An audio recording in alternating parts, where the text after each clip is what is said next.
Bonjour et bienvenue sur Egide, je suis Quentin et aujourd'hui nous allons regarder ensemble les nouveautés pour The Scourge of the Giran, direction les Disciples of Zinch. Alors, Disciples of Zinch, qu'est-ce que nous avons de beau? Eh bien écoutez, deux sous-factions, un peu comme globalement beaucoup d'armées.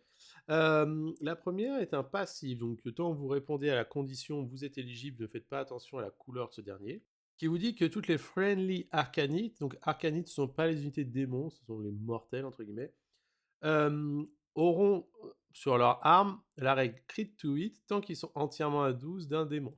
Alors, règle que je trouve très intéressante, parce que on va pas se mentir, en Disciple Zinch, c'est rare que nous soyons en full mortel.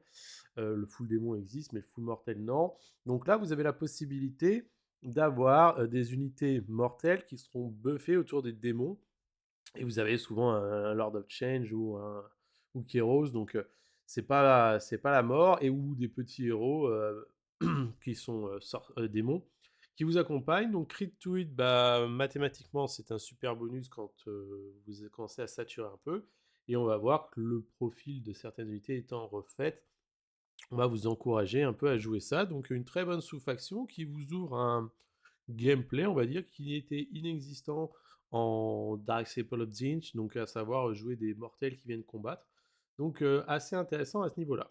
La deuxième, qui est un peu plus spécifique, qui vous dit que once per turn army your combat phase, donc un peu comme un rampage si vous voulez, vous allez pouvoir choisir un sorcier Disciple of Zinch qui est en combat et choisir une des cibles qui est en combat avec ce sorcier, et en fait vous allez pouvoir utiliser un spell ability, mais on vous dit non-summon, donc vous ne pourrez pas lancer de spell, mais vous allez pouvoir utiliser un de vos sorts pour pouvoir, entre guillemets, interagir en phase de combat et faire un debuff, des blessures mortelles, voilà, quelque chose qui va cibler l'unité avec laquelle vous êtes, donc finalement une occurrence de sort supplémentaire en phase de combat, donc je trouve ceci quand même très très intéressant. Et bien utilisé au bon moment, vous allez pouvoir comme ça prendre l'avantage, vous sortir de situations un peu compliquées. Donc je ne sais pas si cette sous-faction est assez forte pour remplacer les autres, mais en tout cas, je trouve qu'elle trouve une place, elle laisse une place en tout cas au choix via on va dire la complexité, mais aussi l'importance que peut avoir cette action-là. Alors ensuite, nous avons trois sous-factions. Donc la première, trois sous-factions, excusez-moi, trois artefacts. Le premier est très drôle.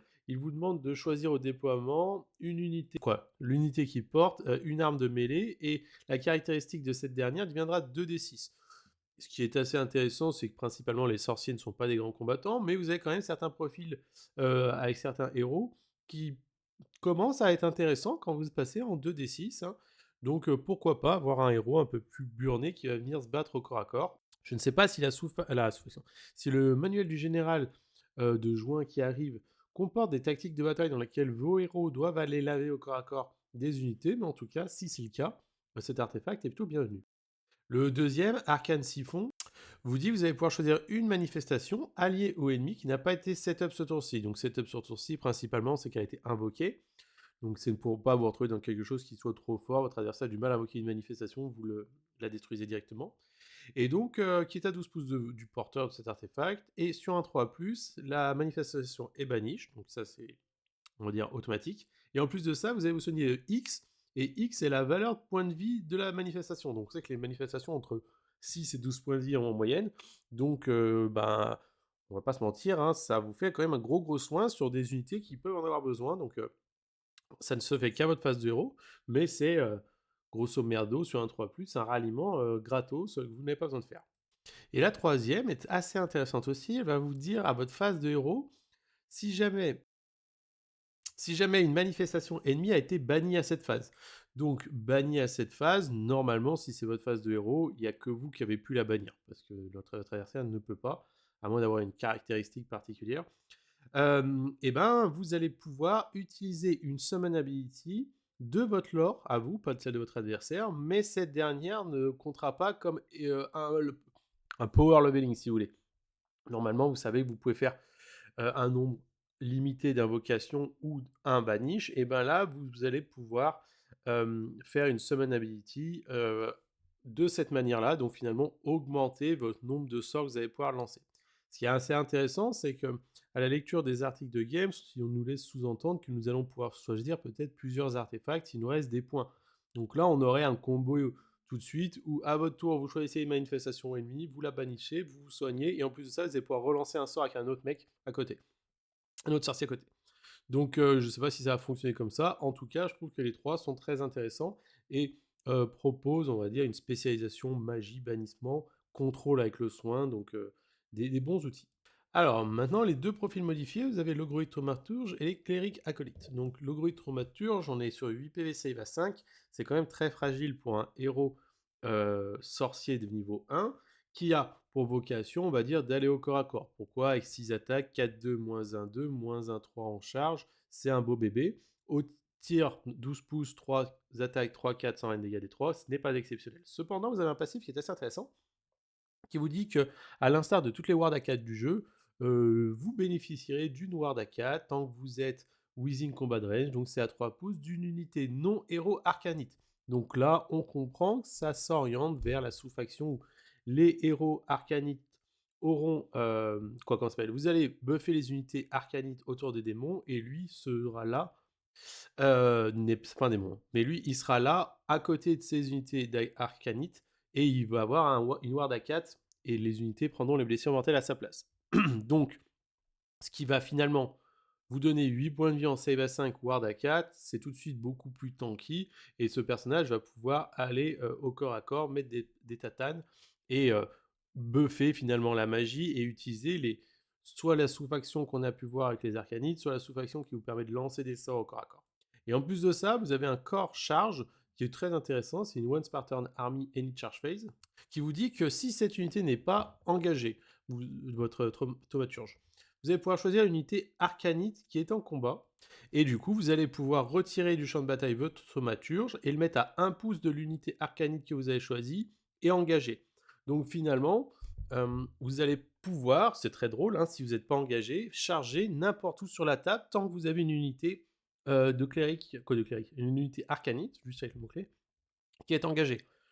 Bon, on va pas se mentir, le fait de faire charger ce personnage de manière automatique n'importe où sur le champ de bataille tant qu'une unité arcanite est engagée, c'est très fort. Je suppose que peut-être des tactiques de bataille, des choses comme ça vont pouvoir interagir avec, grosso merdo, comment ça s'appelle, cette capacité.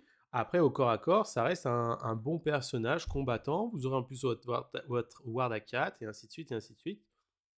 Quelque chose qui est très bien. Et en plus de ça, on vous dit que vous êtes conseillé comme ayant chargé, donc votre plus 1 dommage en charge est éligible, et si jamais vous avez des tactiques de bataille ou des capacités qui se déclenchent demain avec le fait d'avoir chargé, bah, ce personnage-là, je le ferai automatiquement.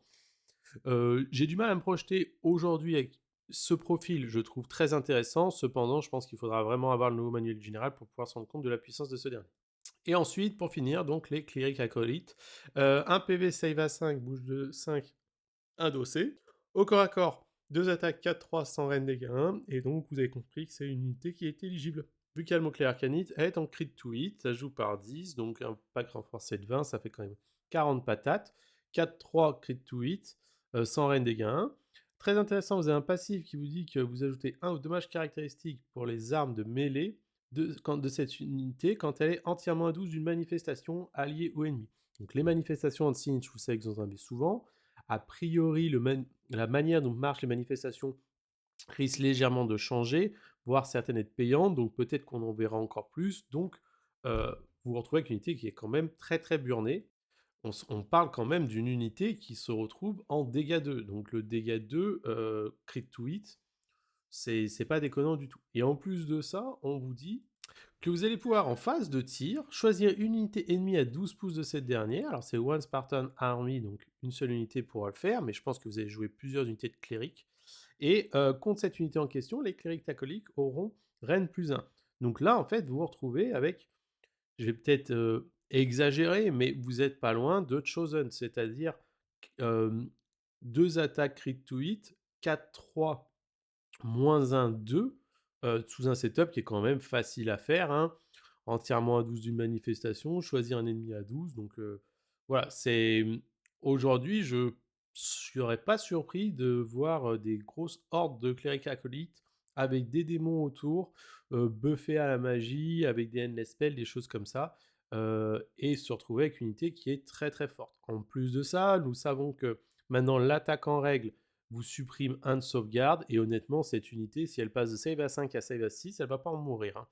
Donc vous vous retrouvez facilement en 3-3, -1-2, crit to hit, donc un très, très beau body à ce niveau-là. Je trouve en tout cas très intéressante l'organisation de la mise à jour d'aujourd'hui pour les Disciples of Tzeentch parce que on rentre dans un gameplay qui n'était pas spécialement celui des Tzeentch, à savoir venir se battre au corps à corps et essayer de faire de la poutre à ce niveau-là. Donc je suis très heureux, ça ouvre un gameplay, ça va sûrement changer la construction de liste et je pense qu'on va voir pas mal de listes demain essayer de performer avec ses acolytes et toutes les unités arcaniques qui vont reprendre un peu plus de place sur le terrain. Donc je suis très très heureux de cette chose-là et je trouve que ça va dans le bon sens. Pour moi, un BT fonctionnel ou un index fonctionnel est un index qui vous propose différents types de gameplay, que vous puissiez mixer les listes, mixer les artefacts et vous retrouver avec le plaisir de jouer et pas seulement de se dire que comme certains index ou certains livres d'armée, certaines unités sont trop polarisées parce que le reste ne fonctionne pas ou est trop faible ou demande trop de conditions. Là, vous voyez que ce sont des choses qui sont quand même accessibles. Je ne sais pas ce que vous en pensez. En tout cas, n'hésitez pas à me dire en commentaire. Et puis, bah, on se retrouve dans une prochaine vidéo. Ciao tout le monde!